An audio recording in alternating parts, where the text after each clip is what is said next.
And without further ado, next we will be hearing from Sanya Reid Smith from the Third World Network. Thank you, Sanya. Thank you. So Manuel Montes explained all the conditions that you need to have to develop. Just before we go on to back to the accession issue, I just wanted to touch on what Deborah was saying about one of our upcoming events, because one of the last events we're having is what's happening in the Doha round and what does it mean for the WTO if the Doha round does not conclude. What does it mean for developing countries? Mm-hmm. And that's the session that is on the 23rd at lunchtime, and we're having Minister... It's the 25th, Wednesday 25th, the 25th at lunchtime here at 12:30, and that's where we have Minister Rob Davies speaking, as well as ambassadors and so on. Because, of course, the WTO as an institution will continue even if the Doha round does not conclude. The existing rules will continue, and this session will look at what is on the table for developing countries to see whether it would be good for them or not if the Doha round did conclude. So, as Manuel Montes said, most countries will need to join the World Trade Organization at some point in order for their exports to face the most favoured nation tariff level rather than something higher. But I think there are some economies, as Manuel Montes pointed out, who have some freedom and flexibility to think hard about whether they really need to join. And he pointed out the oil-producing countries, like Saudi Arabia joined quite late. A number of oil-producing countries like Libya, Algeria, Iran, Iraq are not yet members, also for other reasons, but and some of the countries that I look at are the small Pacific Island developing countries. Most of them are not WTO members. They have populations of like 10,000 people, 200,000 people. They are thousands of kilometres from the nearest country to export anything to, and when they are least developed countries, they can already export most of their products, well, duty-free, quota-free to most developed countries, like Australia, their nearest neighbour. So when they did studies to see whether economically they needed to join the WTO, many of them found they did not. I mean, they don't have any industries, they don't have economies of scale. They basically are self-subsistence agricultural economies where they plant it and they grow it and they eat it.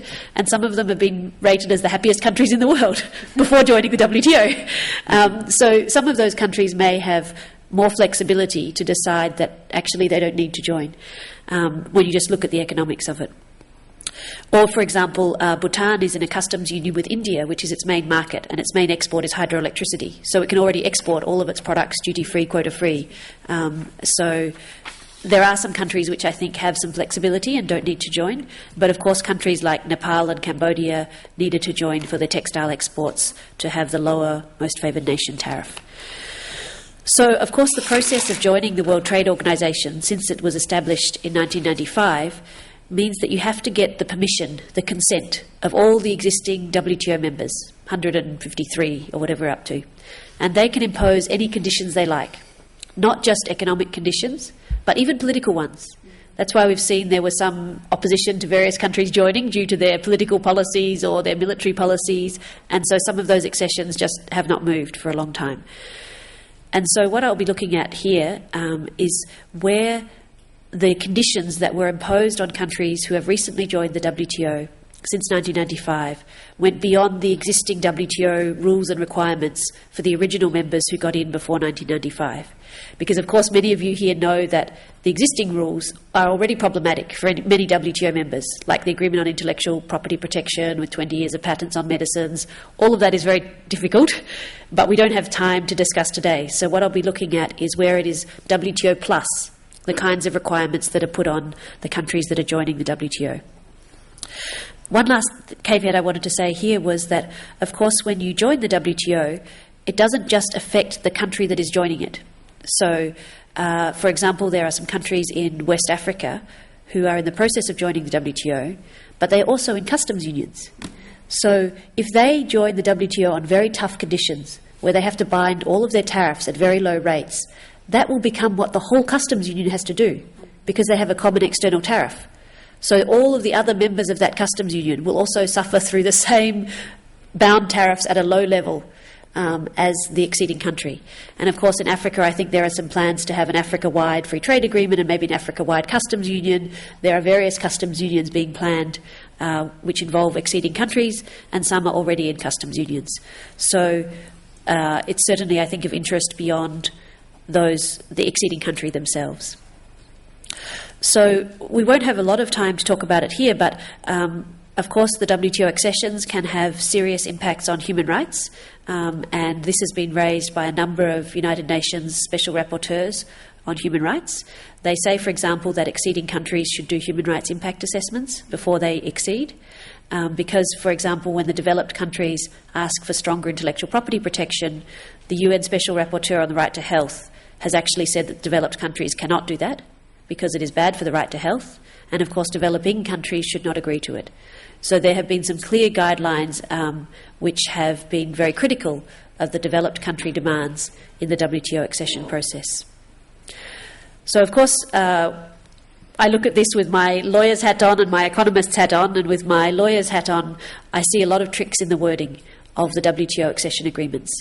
And it shows that some countries get better deals than others, and some of it seems to depend on their capacity to negotiate. So, for example, if you look at the Samoa and Vanuatu accessions, they're both least developed countries in the Pacific, both have populations, I think, less than 500,000. They both joined the WTO in the same month in the ministerial conference last year in terms of going through the process, and yet their accessions are so different, extremely different. One made a lot of extreme commitments and the other made almost none. And yet I don't know geopolitically, like, what is the difference between them? So I can't think of that kind of reason why they would have a different package. They were both coming down the pipeline at the same time in terms of whether it's setting a precedent for Russia or not. So why the difference? And all I can think of is a lot of it was due to negotiating capacity. And some of that is just a small change in the wording or a small arrangement of the paragraphs, and it can make such a difference to whether you have made a binding commitment or not. So what I'll be looking at is briefly some of the differences in the recent accession packages to show you the range of what countries can obtain. And some of this is down to negotiating capacity, but we'll hear from Yemen what really determines it, whether it is geopolitical in some cases, whether it's about your level of development, whether it's about capacity, whether it's about who your friends are. We'll hear the real story. So I'm just guessing from the outside, but Mr. Adel has the inside story. So looking at some of the specifics. For tariffs in particular, in the past, and I don't know, Adele, if you're going to talk about the new LDC guidelines that have been proposed, because in the past it seemed to be that you had to bind 100% of your tariffs for the exceeding country. And I would contrast that to, say, Malaysia, where I think about 1/3 of its manufactured tariffs are unbound. So they could go as high as it likes, any time. But at the time, exceeding countries had to bind all of their tariffs. Now, the new LDC guidelines may make some changes to that, and they may also change the average level of binding if they go through as planned from the last year's ministerial conference. And of course, the binding rate that the exceeding countries have to agree to is very low compared to existing WTO members, maybe half or less. So this has a number of impacts. Firstly, on tariff revenue. According to the International Monetary Fund, some least developed countries rely on tariff revenue for more than 76% of their government revenue, because it's the easiest tax to collect. You stand at the border, the product comes in, you say pay 10% tax. Collecting income tax, value-added tax, corporate tax, all those kinds of things are much harder for many developing country governments. So the easiest one to collect is tariffs. Whereas, of course, the contrast here is countries which are in the OECD, the Organisation for Economic Cooperation and Development, tariff revenues for them are on average less than 1%. So if they have to cut their tariffs, no big effect on government revenue. But if you're asking a least developed country to cut their tariffs, then that has a big effect on revenue. Because, of course, the IMF economists have also said that low-income countries are at best likely to get back 30% or less of their tariff revenue that they lose when they cut their tariffs from other taxation sources. Even if they introduce a value-added tax, it's a 70% permanent loss in tariff revenue forever.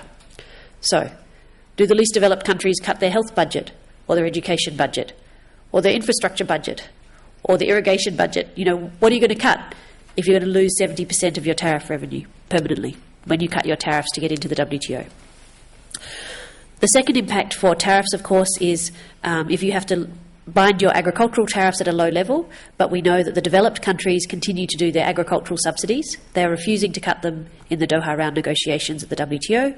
That means your farmers can face a lot of import surges of subsidised agricultural products. And we know that has already been a problem. The Food and Agricultural Organisation said there were 12,000 import surges in foods over a 20-year period in 102 developing countries. And that was before you have to lower tariffs, say, to get into the WTO. And so in this time after the food crisis, when a lot of the recommendations are developing countries and least developed countries should grow more food themselves, to encourage your farmers to do that for countries that are not net food importing, for countries that have the capacity to grow, they may need to have the ability to raise tariffs on subsidised imports. Because, for example, when Ghana's chicken farmers famously had to cut their tariffs on imported chicken because of IMF loan conditionality, they went from having 95% of the market share to 11% in a few years because they could not compete with the subsidised European chicken, which was below the cost of production of their own chickens. So is that what the exceeding countries will face when they have to bind their agricultural tariffs at a low level? Of course, this is before the LDC guidelines, which may allow a bit more flexibility.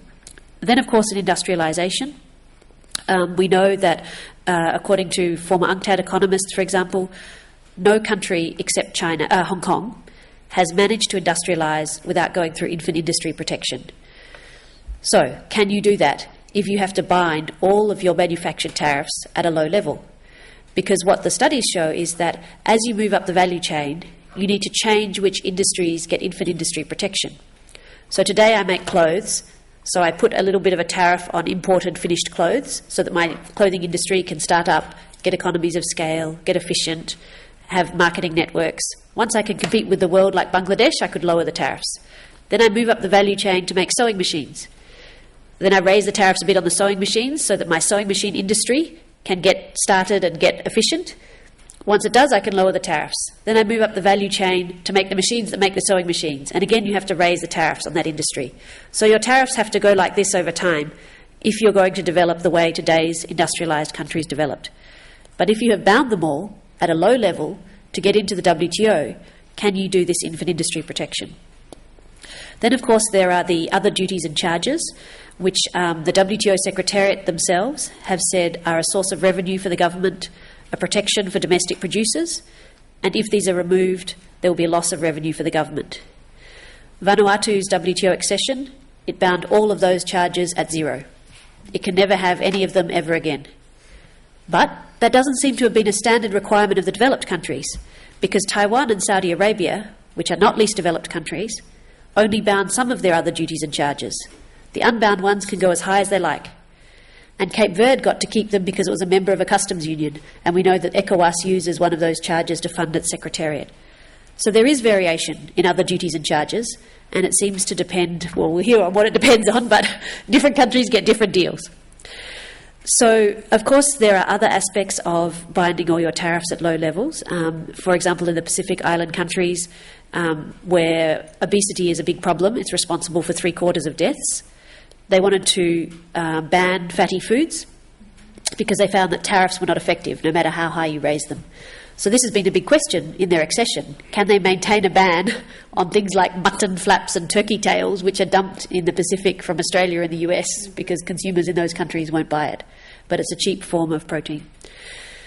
Then there's the export tax issue, which Manuel Montes mentioned. And of course, export taxes have been successfully used by both developed and developing countries, both as a source of revenue and also to promote value-added processing.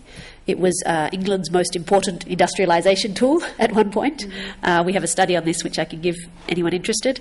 And for Indonesia, they went from 4% of world market share to 80%, 80, for plywood manufacturing in a few years because of export taxes and export restrictions on the raw logs, the timber going out of the country, so that it was processed instead in Indonesia and through the use of government procurement.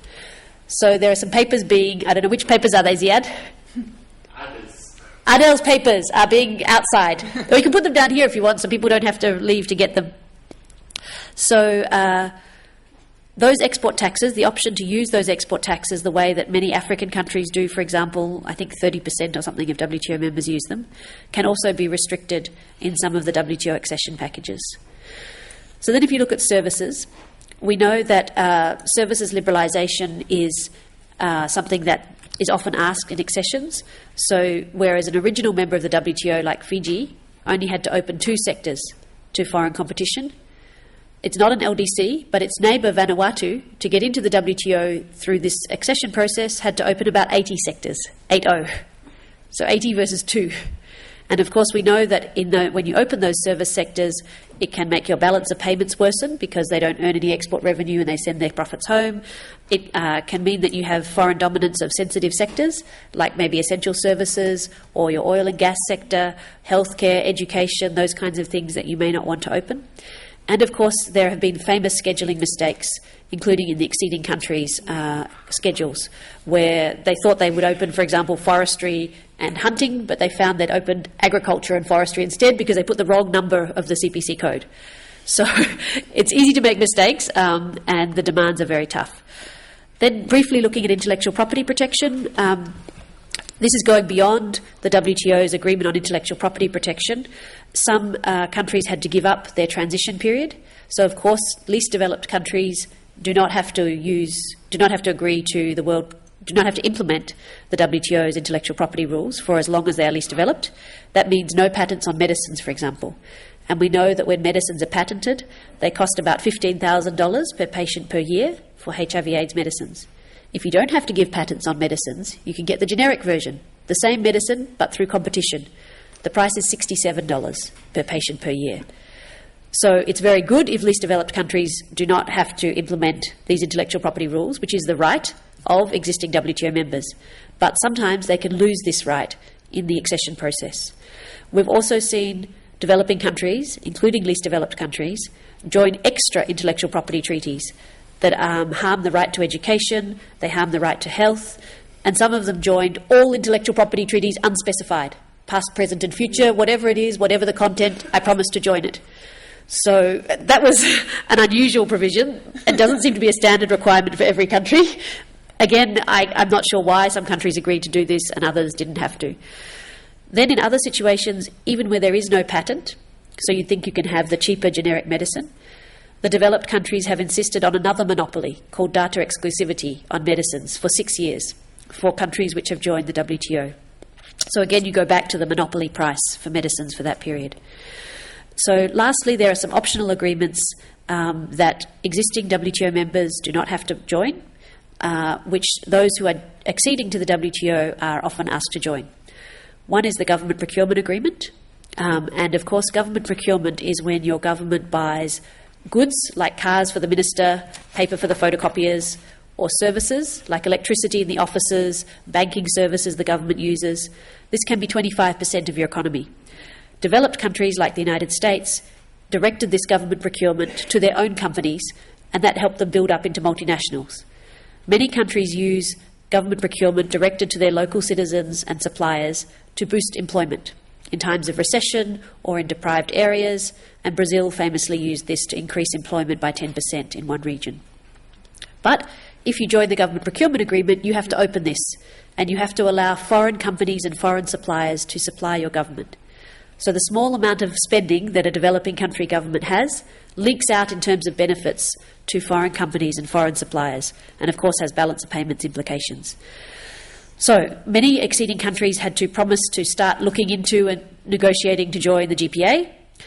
One acceding country famously opened all of their government procurement, all ministries, no threshold, even without joining the government procurement agreement, so without any market access in return in government procurement.